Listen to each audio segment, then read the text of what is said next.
Welcome back to the latest video on my channel.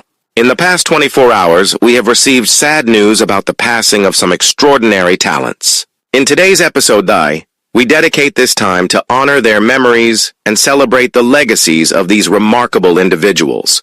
Before we begin, we kindly ask for your support. If this video or their legacy has touched your life, please give it a like and subscribe the channel as a sign of respect. Thank you. Here are the most recent deaths in national news, as reported as my channel in the June 3rd of 2025. My channel is where you can find any obituary or publish an obituary in any local community in America and beyond. Steve Wright, a former pro football player who served as the model for the NFL's Man of the Year trophy, died June 1st, 2025, at a care facility in Augusta, Georgia, at the age of 82. Edmund White, the pioneering gay author whose body of work earned him the title The Godfather of Queer Lit, died June 3, 2025, in New York City at the age of 85. Jim Marshall, the record-setting defensive end who played with the Minnesota Vikings' famed Purple People Eater squad, died June 3, 2025, in Minneapolis, Minnesota, after a long period of hospitalization at the age of 87.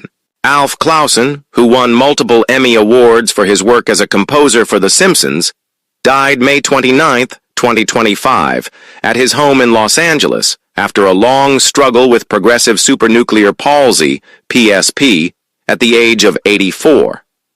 John Brankus, a producer and TV personality who created and hosted ESPN's Sports Science, died on May 31, 2025, at the age of 53 after a long struggle with depression.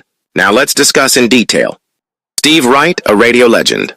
Stephen Richard Wright, known professionally as Steve Wright, was a pioneering British radio DJ and broadcaster whose innovative approach to radio presentation helped shape the sound of modern British radio. Born on August 26, 1954, in Greenwich, London, Wright became one of the most distinctive and influential voices in UK broadcasting, celebrated for his quick wit, creativity, and warm rapport with listeners. Over a career that spanned more than 4 decades, he transformed the way radio shows were produced and presented, leaving an indelible mark on the BBC and popular culture at large.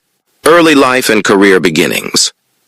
Steve Wright grew up in New Cross, southeast London, and showed an early interest in broadcasting and music. His father, Richard Wright, was a tailor who encouraged his curiosity and creativity. Wright's fascination with radio began at a young age, inspired by both British and American DJs. He was especially drawn to the American Zoo radio format, which combined music with comedy sketches, jingles, and offbeat characters, an approach he would later adapt and popularize in the UK. Forever, joining the BBC and revolutionizing radio. In 1980, Steve Wright joined BBC Radio 1, the UK's national pop music station, where he would make his biggest mark. Initially presenting a weekend show, he was soon promoted to the weekday afternoon slot, where he launched Steve Wright in the afternoon, a groundbreaking program that would change the landscape of radio broadcasting. Shirty, expanding his influence. Wright's innovation extended beyond the afternoon show. In 1986, he launched Steve Wright's Sunday Love Songs on Radio 1, a gentler, more sentimental program that played dedications and love-themed tracks. The show would become one of his longest-running and most beloved productions, eventually moving with him to BBC Radio 2. A legacy of innovation. Wright's contribution to radio went beyond his own shows. He was a master of production, meticulously crafting each episode with a keen ear for sound design, timing, and atmosphere. His use of jingles, parody adverts, fictional characters, and layered sound effects influenced generations of radio producers and presenters. Rector Awards and recognition. Over the years, Steve Wright received numerous accolades for his work. He was honored with the Trick, Television and Radio Industries Club, award for Best Radio Personality multiple times, and received a Sony Radio Academy Award for his contributions to broadcasting. Or later years and passing. In 2022, the BBC announced a shakeup of its daytime schedule, and Wright stepped down from Steve Wright in the afternoon on Radio 2 after 23 years. However, he continued presenting Sunday love songs, which remained a staple of the station's weekend programming. A few weeks after his death, the BBC aired a tribute special celebrating Wright's life and career, featuring clips from his most memorable moments, interviews with friends and colleagues, and testimonials from listeners whose lives he touched. Friend's personal life and character. Despite his fame, Steve Wright was known to be a private person. He seldom discussed his personal life in public, choosing instead to focus on his work and his audience. He was married briefly and had 2 children, but preferred to keep his family life away from the spotlight. Conclusion. Steve Wright's contribution to radio broadcasting was transformative. With his pioneering use of format, humor, and production, he elevated the role of the radio presenter from passive disc jockey to active entertainer. Over a career that spanned more than 40 years, he brought joy, laughter, and companionship to millions. His voice may be gone, but his influence will echo through British radio for generations to come. Edmund White, chronicler of queer experience and literary grace. Edmund White is one of the most influential American writers of the 20th and 21st centuries, renowned for his pioneering work in LGBTQ+ literature, his elegant prose, and his courageous honesty. A novelist, essayist, memoirist, and biographer, White's work spans over 5 decades and reflects a deep commitment to truth-telling about sexuality, love, illness, and identity. His literary achievements have helped shape modern gay literature, making him a vital voice in American and world letters. Early life and education. Edmund Valentine White III was born on January 13, 1940, in Cincinnati, Ohio. His family was affluent but emotionally distant, and White grew up navigating the complexities of his parents' divorce, splitting his time between his mother in Chicago and his father in Dallas. From a young age, White exhibited a precocious intellectual curiosity and a sensitivity that set him apart from his peers. He became aware of his homosexuality early in life, during an era when it was socially taboo and medically pathologized. Literary beginnings and breakthrough. White's debut novel, Forgetting Elena, 1973, marked the arrival of a unique literary voice. Set on an imaginary island with rigid social codes, the novel allegorically explores the experience of being gay in a society that demands conformity. Though abstract in style, it drew attention from critics. Vladimir Nabokov praised its formal innovation and established White as a writer of intellectual rigor and stylistic flair. The autobiographical trilogy. A Boy's Own Story was revolutionary in its frank depiction of a young gay man's awakening in 1950s America. Combining lyrical prose with psychological insight, the novel gave voice to an experience that had long been marginalized. Its publication marked a turning point in American literature, introducing a candid literary portrayal of gay identity to a mainstream audience. Nonfiction and cultural critique. In addition to fiction, White made significant contributions to nonfiction. His 1980 travelogue States of Desire, Travels in Gay America, offered a snapshot of gay life across the U.S. before the AIDS epidemic, capturing its diversity, humor, and underground vibrancy. The book remains a unique cultural document of a vanished world. AIDS activism and community engagement. White's career cannot be separated from the AIDS epidemic that ravaged the gay community in the 1980s and 1990s. As a founding member of the gay men's health crisis in 1982, he was on the front lines of activism, working to raise awareness, provide support, and confront government inaction. Later, work and memoirs. White continued to write prolifically into the 21st century. Hotel de Dream, 2006, imaginatively reconstructs a lost novel by Stephen Crane dealing with homosexuality, blending history and invention in a dazzling metafictional structure. Jack Holmes and His Friend, 2012, explored the complexities of friendships between gay and straight men, while Our Young Man, 2016, examined beauty, youth, and mortality through the lens of a Parisian model. Legacy and recognition. White's work has earned numerous accolades. In 2019, he received the National Book Foundation's Medal for Distinguished Contribution to American Letters, a recognition not only of his literary talent, but also of his cultural significance. He has also received the Penn Saul Bellow Award for Achievement in American Fiction and the Lambda Literary Pioneer Award. Personal life.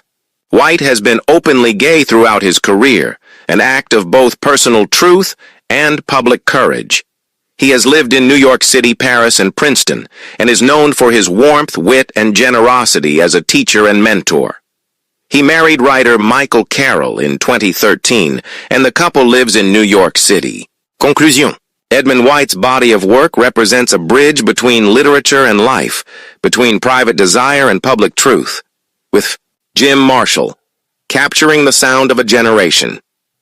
Jim Marshall, born on February 3, 1936, in Chicago, Illinois, is widely considered one of the most influential and celebrated photographers in the history of music.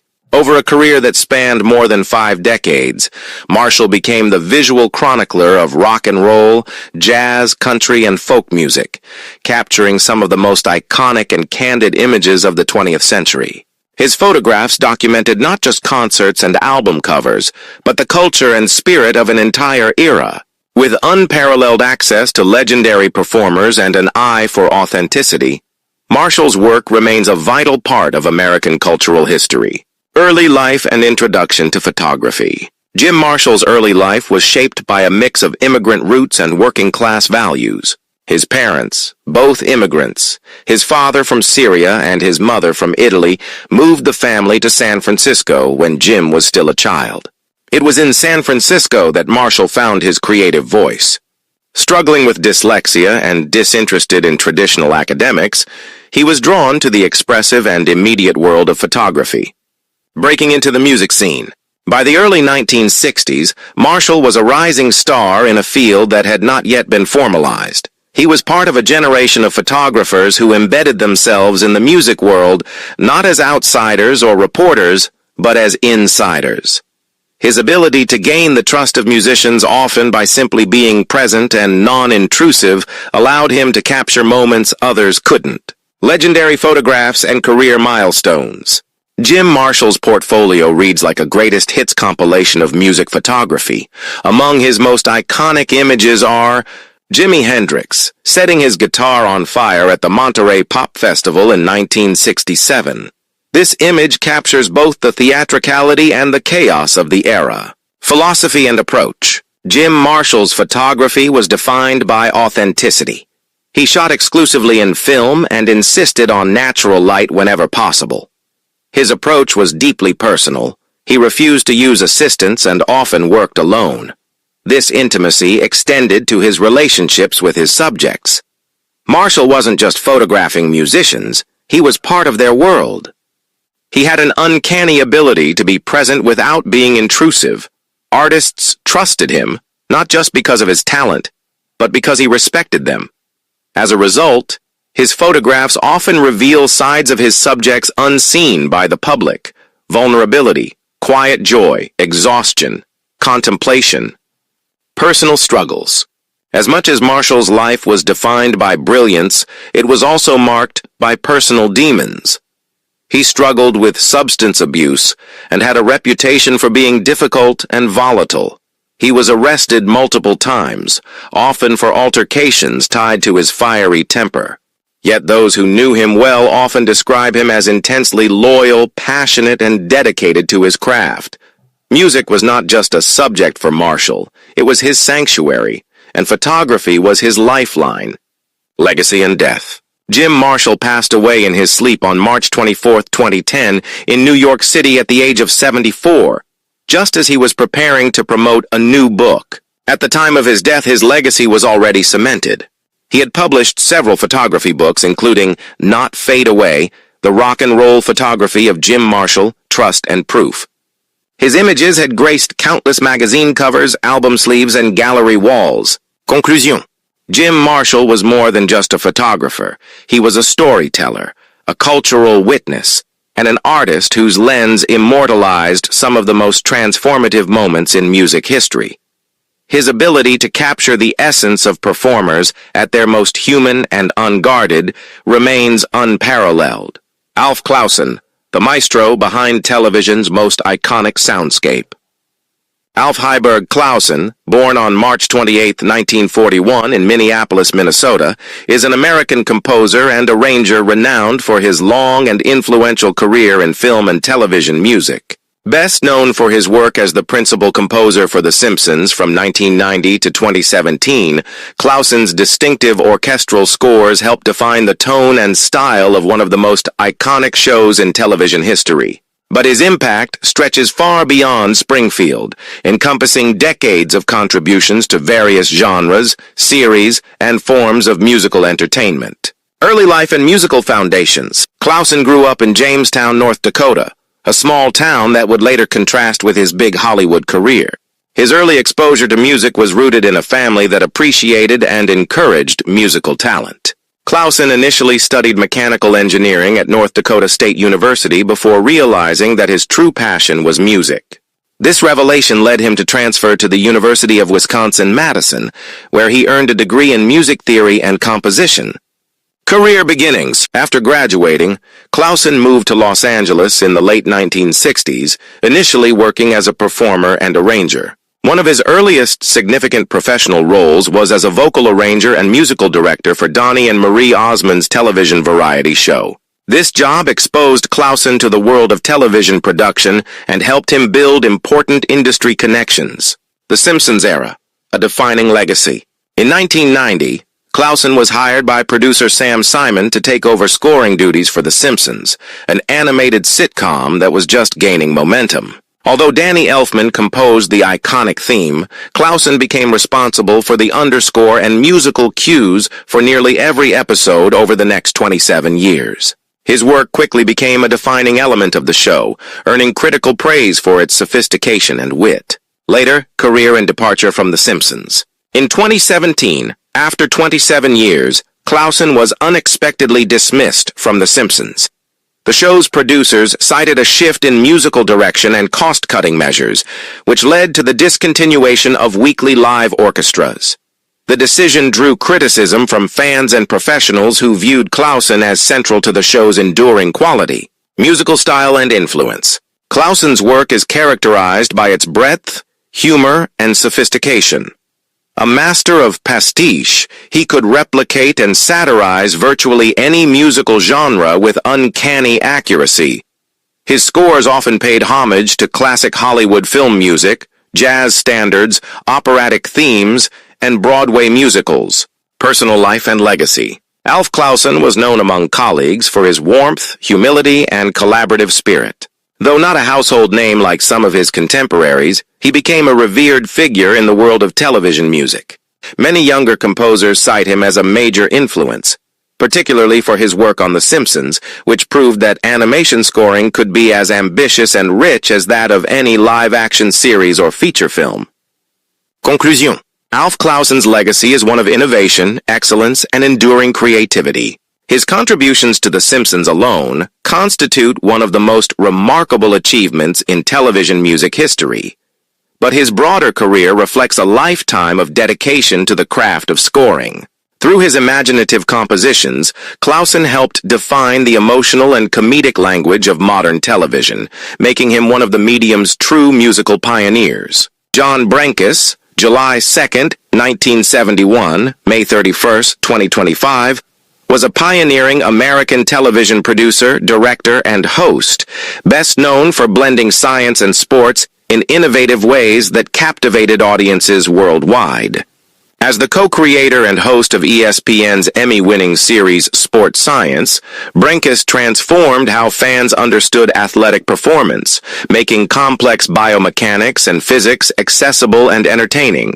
His career spanned over 2 decades, during which he also founded Base Productions and Brinks TV, authored a best-selling book, and became a prominent advocate for mental health awareness. Early life and education. Born in Washington, D.C. and raised in Vienna, Virginia, Brankus developed a passion for both athletics and storytelling from an early age. He attended James Madison High School, where he was active in various sports. He later graduated from the University of Virginia with a degree in communications, laying the groundwork for his future in media and production. Career beginnings and Base Productions. In 1992, Brinkus co-founded Base Productions with Mickey Stern.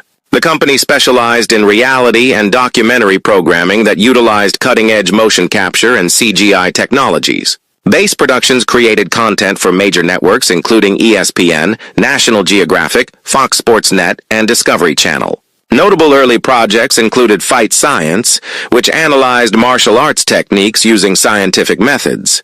Sports Science, merging athletics and innovation. Brinkus achieved widespread acclaim with the launch of Sports Science in 2007 on Fox Sports Net. The show later moved to ESPN, where it became a staple of sports broadcasting. Sports Science used high-speed cameras, motion sensors, and biomechanical analysis to explore the limits of human athletic performance. Brinkus's engaging presentation style and the show's innovative approach earned it 6 Sports Emmy Awards. He hosted nearly 1,800 segments, often participating in experiments himself to provide a relatable average Joe perspective. Brinks TV and continued innovation. In 2013, Brinkus founded Brinks.tv, a digital media platform focusing on sports and entertainment content. He hosted and produced several shows on the platform, including The GOAT Code, which analyzed the careers of legendary athletes through scientific and statistical lenses. Brinks.tv also partnered with various sports organizations, such as the American Cornhole League, and sponsored events like the World Downhill Skateboarding Championship. Authorship and podcasting. Brinkus authored The Perfection Point, a New York Times bestseller that examined the theoretical limits of human athletic performance. The book combined scientific analysis with sports narratives to explore how fast, strong, or enduring humans could potentially become. In 2017, he launched The Brink of Midnight podcast, featuring interviews with athletes and entertainers discussing pivotal moments in their lives. Guests included Ray Lewis, Sharon Stone, and Marshawn Lynch. Personal life and advocacy. Beyond his professional achievements, Brinkus was known for his commitment to mental health advocacy. He openly discussed his struggles with depression, particularly after selling Sports Science to ESPN. In a candid 2023 interview, he revealed that his dog Zeppelin had intervened during a suicidal crisis, prompting him to seek help. Brinkus emphasized the importance of therapy and breaking the stigma surrounding mental health issues. Legacy and passing. John Brinkus passed away on May 31, 2025, at the age of 54, after a long battle with depression. His death was confirmed by the Virginia Department of Health's Office of the Chief Medical Examiner. The announcement prompted an outpouring of tributes from colleagues, athletes, and fans. ESPN remembered him as an innovator, entertainer, and educator, highlighting his significant contributions to sports media. His family requested privacy and encouraged those struggling with him.